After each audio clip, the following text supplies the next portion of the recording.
pahami dan bahas. Yang pertama mungkin terkait dengan persoalan harmoni. Kalau kita bicara tentang harmoni atau dalam bahasa Arab disebut dengan iltiam, itu adalah salah satu bagian dari nama Allah Subhanahu wa taala. Dan bagian dari apa yang menjadi ciptaan Allah Subhanahu wa taala.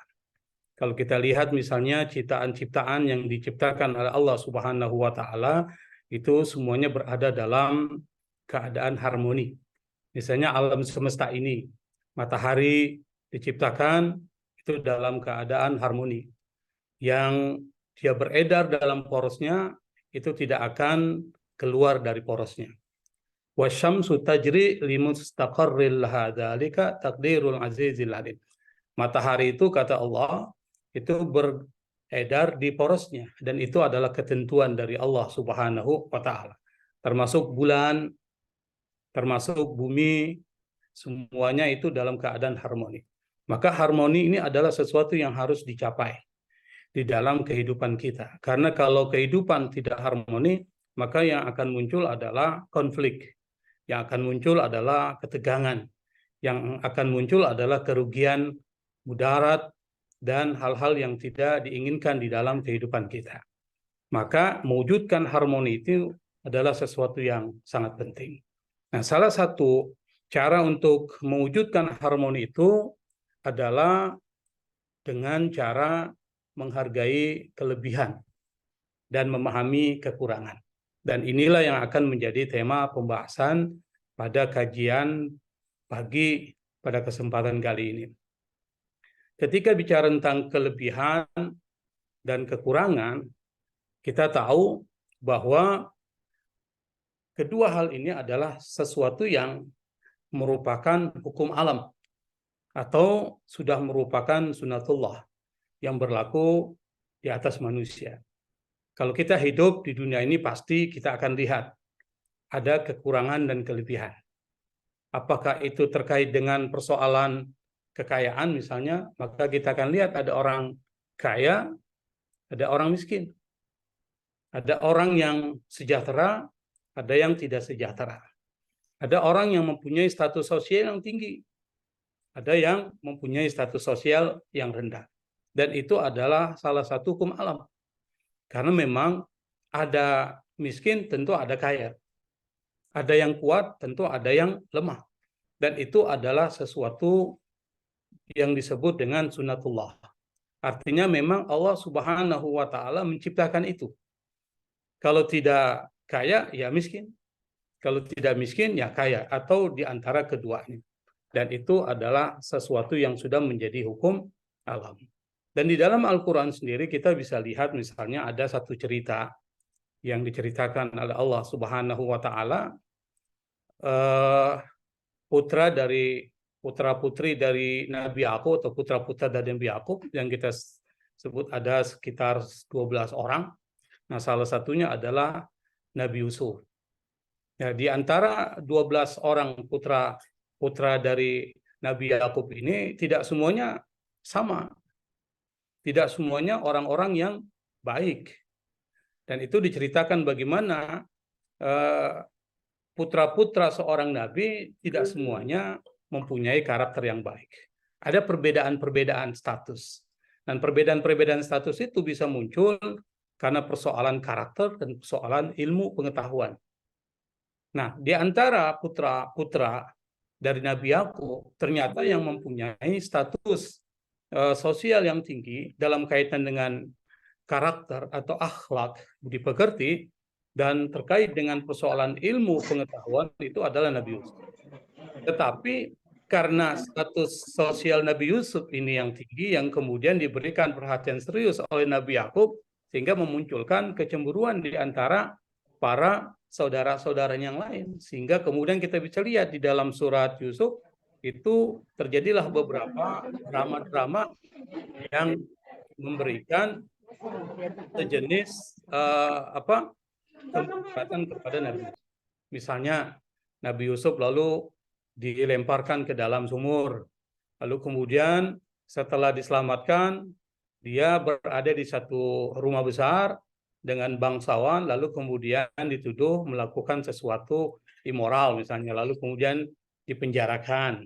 Di penjara mengalami beberapa episode-episode yang menyedihkan sampai kemudian Allah Subhanahu wa taala pada akhirnya mengeluarkan Nabi Yusuf dari penjara lalu memberikan kebahagiaan sampai Nabi Yusuf meninggal dalam keadaan husnul khatimah. Apa yang bisa kita petik dari kisah Nabi Yusuf ini? Ternyata dari putra-putra seorang nabi, yaitu Nabi Yakub, ternyata tidak semuanya adalah orang-orang yang baik. Di sini ada perbedaan status sosial yang itu dimunculkan karena faktor yang pertama terkait dengan persoalan karakter. Orang yang mempunyai karakter yang baik pasti akan mempunyai status sosial yang baik. Orang yang mempunyai ilmu pengetahuan yang baik tentu berkorelasi dengan status sosial yang baik. Sehingga bisa kita simpulkan bahwa persoalan perbedaan status itu adalah sesuatu yang alami, yang ada di dalam masyarakat kita. Yang berikutnya adalah terkait dengan rezeki. Di dalam Al-Quran, Allah Subhanahu wa Ta'ala itu sudah memberikan satu pernyataan yang tegas dan jelas. Dalam surah An-Nahl ayat 71, Allah Subhanahu wa Ta'ala berfirman, "Wallahu faddala ba'dakum ala ba'din fir rizq." Allah Subhanahu wa Ta'ala melebihkan di antara sebagian kalian dari sebagian yang lain di dalam persoalan rezekinya.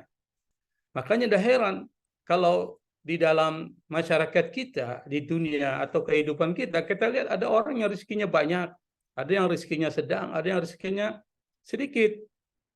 Dan itu tergantung dari apa yang mereka usahakan. Tapi semua itu sebenarnya adalah bagian dari skenario Allah. Memang Allah sudah tentukan sebagian mendapatkan rezeki yang lebih, sebagian mendapatkan rezeki yang kurang. Tetapi di dalam konteks itu, orang-orang yang mempunyai kelebihan dalam rezeki itu diharuskan memberikan bantuan kepada orang-orang yang kekurangan di dalam rezeki. Maka muncullah konsep yang disebut dengan zakat. Muncul konsep yang disebut dengan sedekah dan lain sebagainya, yang itu merupakan bagian dari memberikan bantuan kepada orang-orang yang mempunyai kekurangan di dalam persoalan rezeki. Jadi bisa kita simpulkan sekali lagi bahwa perbedaan baik dalam kaitan dengan status sosial maupun dalam kaitan dengan persoalan rezeki itu adalah sesuatu yang bersifat alami. Dan kita tidak bisa menolak perbedaan-perbedaan tersebut. Yang berikutnya adalah, karena ini adalah sesuatu yang bersifat sunatullah, kelebihan dan kekurangan, dan salah satu bagian untuk mewujudkan harmoni adalah dengan menghargai kekurangan dan kelebihan, maka salah satu etika adab yang diajarkan oleh agama kita, agama Islam, untuk menyikapi persoalan ini, kelebihan dan kekurangan, maka ada beberapa etika atau akhlak yang diajarkan oleh Rasulullah SAW. Yang pertama adalah terkait dengan persoalan kita ketika melihat ada perbedaan-perbedaan tersebut, kelebihan dan kekurangan, maka salah satu yang diajarkan oleh agama kita adalah kita jangan bersikap iri hati atau dengki, atau dalam bahasa Arab disebut dengan hasad, dan orangnya disebut dengan hasud. Dan ini di dalam surat Al-Falaq itu dijelaskan itu, di mana kita minta perlindungan oleh Allah Subhanahu wa Ta'ala dari orang-orang yang mempunyai sifat hasad. Kenapa? Karena orang yang mempunyai sifat hasad itu bisa memberikan mudarat kepada yang lain kalau sifat hasadnya ini bersifat aktif.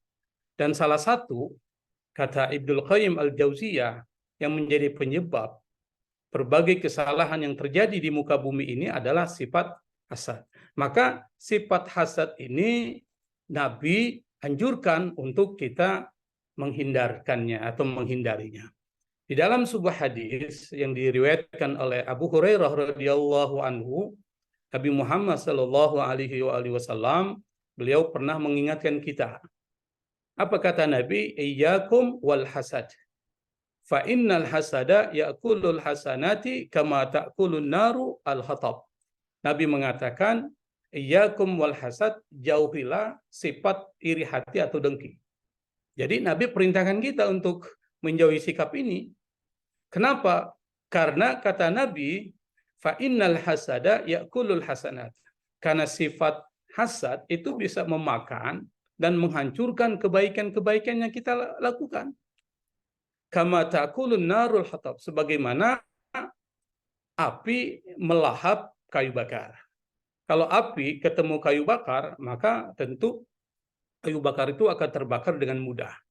Nah, seperti itulah hasad diibaratkan seperti api dan al-hasanat diibaratkan seperti kayu bakar. Jadi kalau kita mempunyai sifat hasad, maka kebaikan-kebaikan kita itu akan terhapus, kebaikan-kebaikan kita akan terbakar oleh sifat hasad itu. Dan sifat hasad perlu dihindarkan karena salah satu orang yang mendapatkan kemuliaan dari Allah Subhanahu wa taala adalah orang yang di dalam dirinya tidak ada sifat iri hati atau sifat dengki atau hasad. Ada satu cerita menarik. Pada satu ketika Nabi Muhammad Shallallahu Alaihi Wasallam itu sedang berkumpul dengan para sahabatnya. Nah, di antara sahabat itu ada yang bernama Abdullah ibnu Amr ibnu Al-As. Nabi mengatakan tidak lama lagi akan muncul seorang penghuni surga. Tiba-tiba muncullah seorang yang sederhana yang di mukanya terlihat ada bekas wudhu dan di tangan kirinya memegang sendal. Pada kali yang kedua ketika para sahabat berkumpul dengan Nabi, Nabi mengucapkan hal yang sama.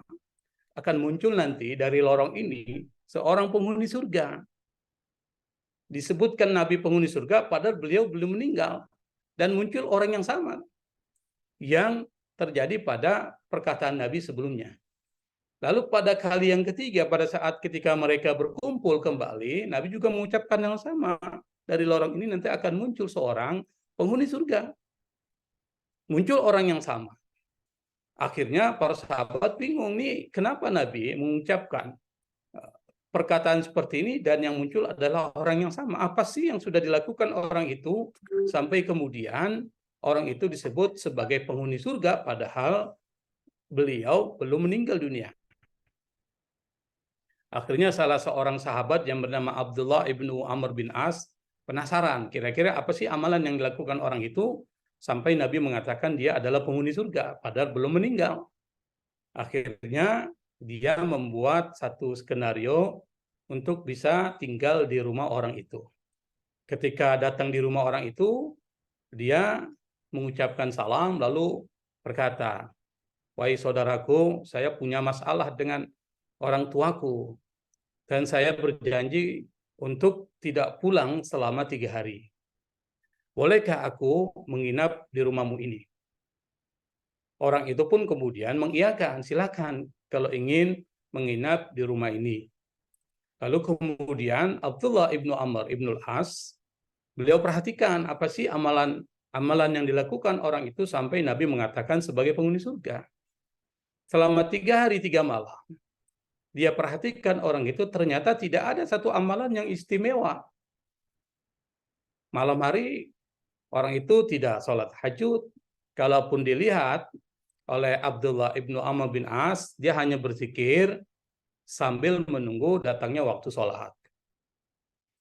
Akhirnya pada hari ketiga di pagi hari, Abdullah ibnu Amr bin As lalu berkata, "Wahai saudaraku, sebenarnya aku tidak ada masalah dengan orang tuaku. Saya menginap di sini sebenarnya cuma penasaran, karena Nabi mengatakan sebanyak 3 kali bahwa engkau ini adalah seorang penghuni surga. Dan saya ingin tahu kira-kira apa sih amalan yang engkau lakukan sampai Nabi mengatakan engkau adalah penghuni surga. Ternyata selama beberapa hari saya tinggal di sini, saya perhatikan tidak ada amalan yang besar. Tidak ada amalan yang istimewa yang engkau lakukan. Berbeda dengan kami-kami para sahabat Nabi." Akhirnya orang itu berkata, "Seperti yang kau lihat, saya seperti yang kau lihat, tidak melakukan sesuatu yang istimewa. Cuma," katanya, "saya ada satu sifat, bahwa saya tidak pernah iri hati terhadap saudara saya yang muslim. saya tidak pernah iri hati terhadap nikmat yang diberikan Allah kepada orang-orang Islam.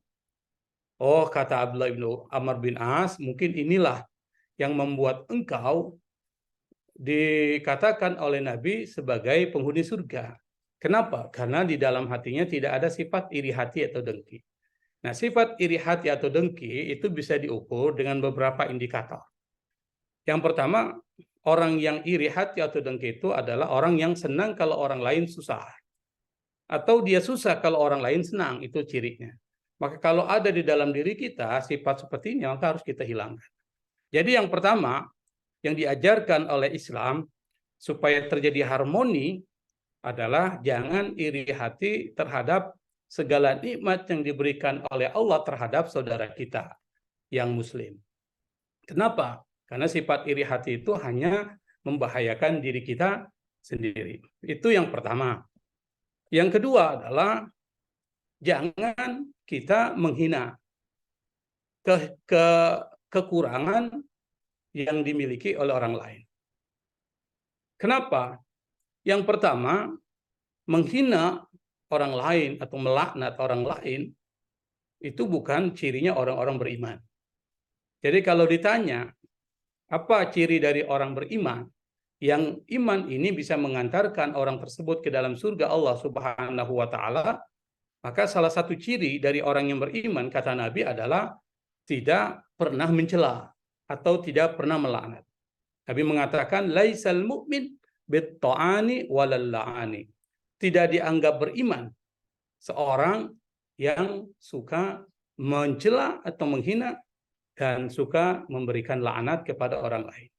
Jadi kalau kita ingin dianggap sebagai seorang mukmin, maka salah satu caranya adalah jangan menghina, jangan mencela.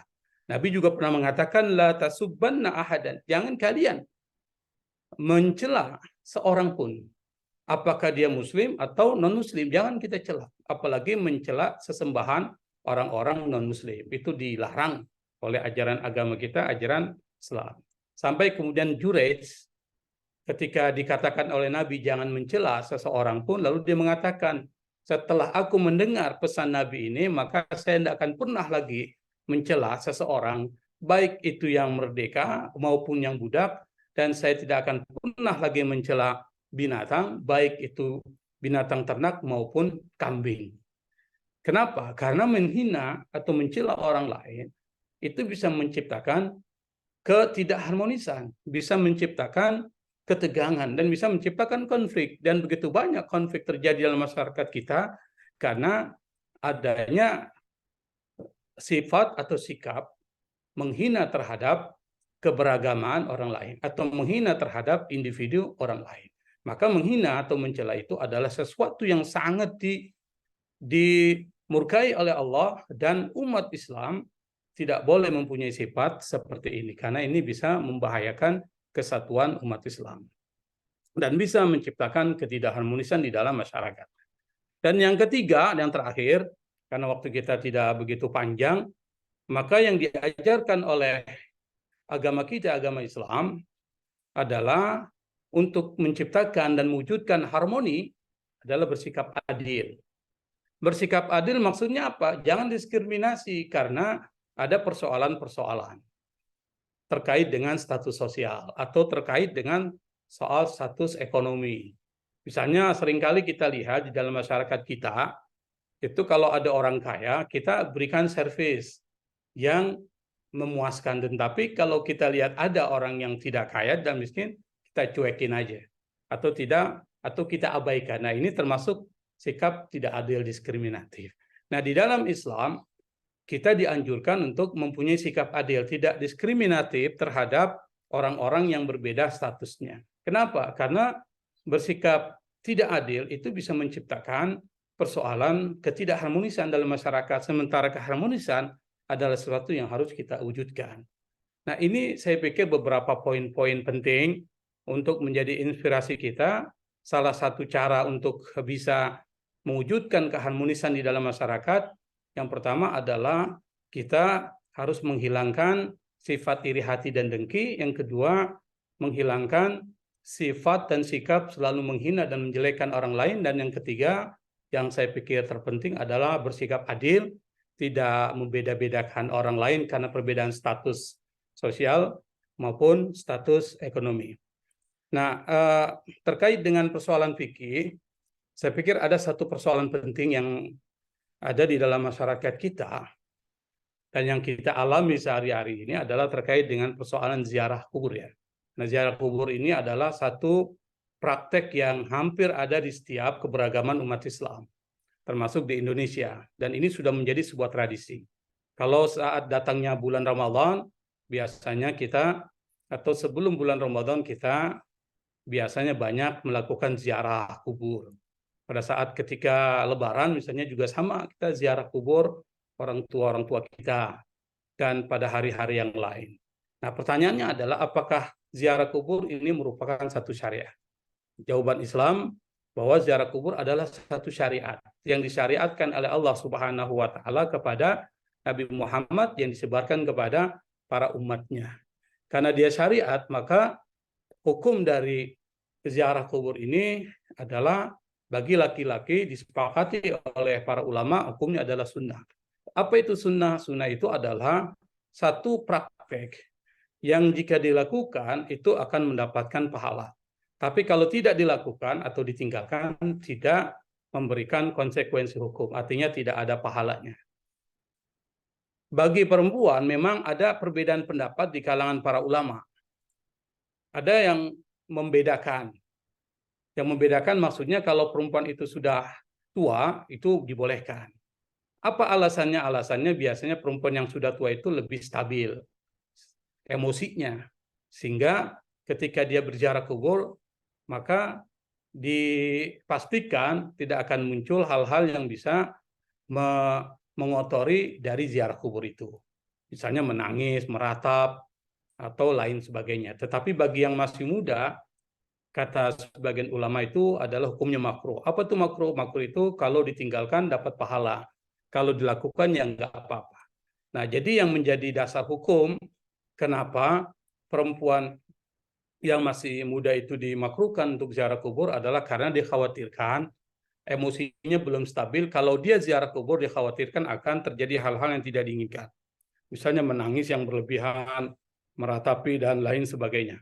Oleh karena itu maka dia dimakruhkan. Tapi Imam Ahmad bin Hambal, pendiri mazhab Hambali, mengatakan sama apakah itu tua atau muda, kalau perempuan tetap dimakruhkan untuk ziarah kubur. Tapi bagi laki-laki itu semua ulama sepakat adalah sunnah.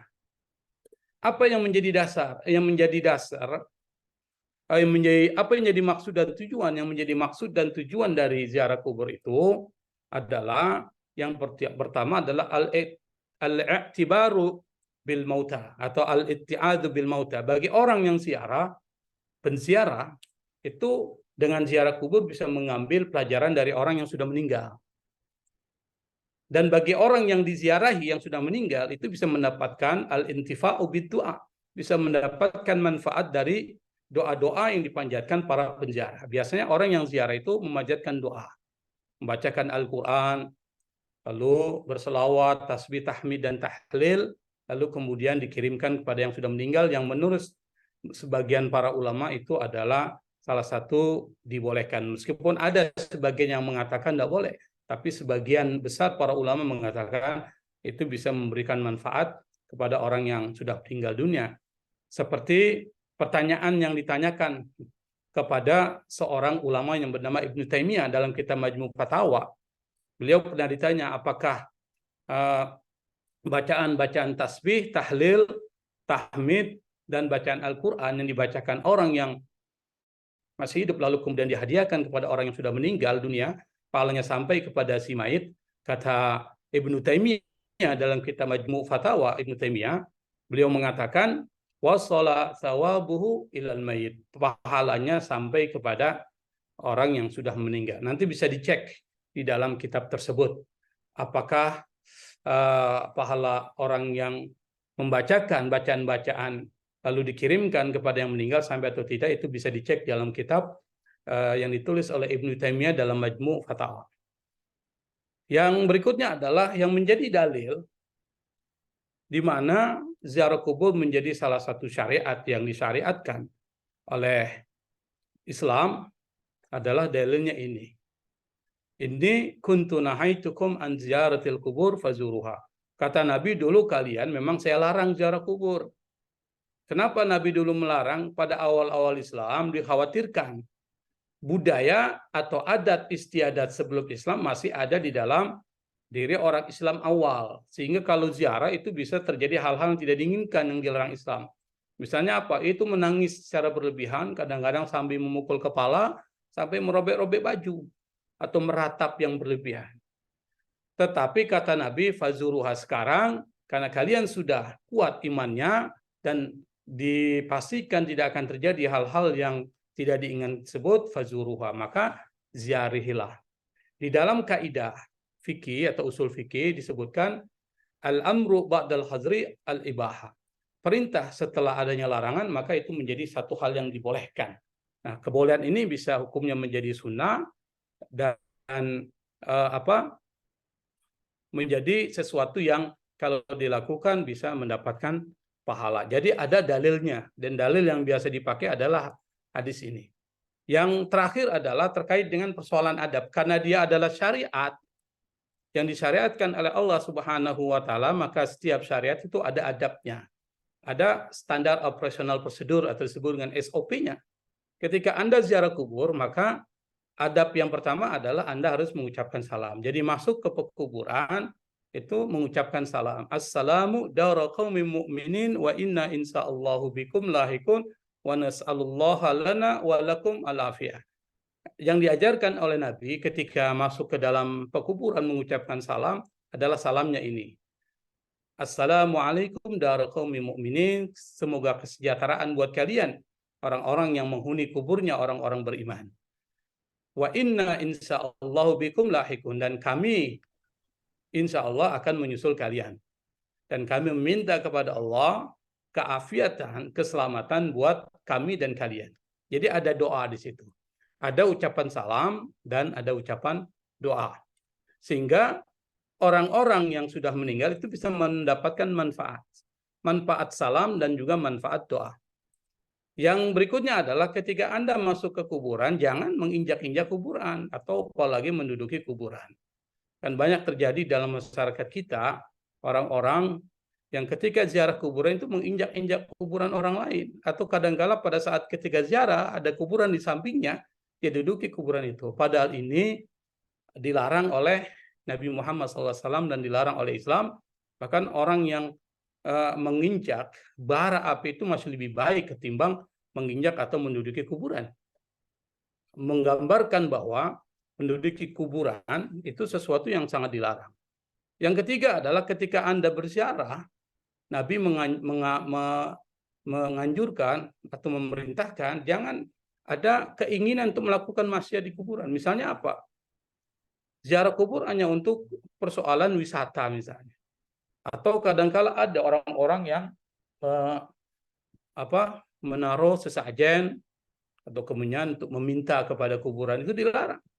Ziarah kubur bukan meminta kepada orang yang sudah meninggal, tapi ziarah kubur adalah mengambil iktibar, pelajaran dari orang yang sudah meninggal bahwa kita akan meninggal seperti dia, dan merenungkan apa yang terjadi pada saat ketika sudah meninggal. Yang di dalam kuburan itu ada yang disebut dengan azab kubur. Ada orang yang baik, dia akan mendapatkan kenikmatan dalam kubur. Tapi orang yang kafir, dia akan mendapatkan siksa dalam kubur selamanya sampai hari kiamat atau hari kebangkitan. Tapi orang beriman yang banyak melakukan maksiat, dia akan tetap disiksa di dalam kuburnya. Tetapi nanti ketika pada hari kiamat nanti, orang beriman tetap akan dimasukkan ke dalam surga setelah mengalami penyiksaan atau azab sesuai dengan amal perbuatannya saat di dunia. Dan yang berikutnya adalah ketika kita masuk ke dalam kuburan, tentu bukan cuma sekedar wisata di kuburan, tetapi juga kita mendoakan kepada orang-orang yang sudah meninggal. Minal mu'minin wal mu'minat. Baik orang beriman, laki-laki maupun perempuan. Terutama orang yang kita ziarahi. Apakah itu orang tua kita, saudara kita, kerabat kita mendoakan. Maka ada satu doa, Allahumma gfir lahum warhamhum wa'afihim wa'afu anhum. Ampuni mereka, maafkan mereka, kasihani mereka, dan masukkan mereka ke dalam surgamu ya Allah. Itu doa-doa yang biasa kita panjatkan kepada Allah untuk orang-orang yang sudah meninggal dunia. Saya pikir ini beberapa poin persoalan ziarah kubur yang saya pikir nanti bisa dielaborasi pemahaman ini dengan banyak membaca literatur-literatur yang lain. Wallahul musta'an, Assalamualaikum warahmatullahi wabarakatuh.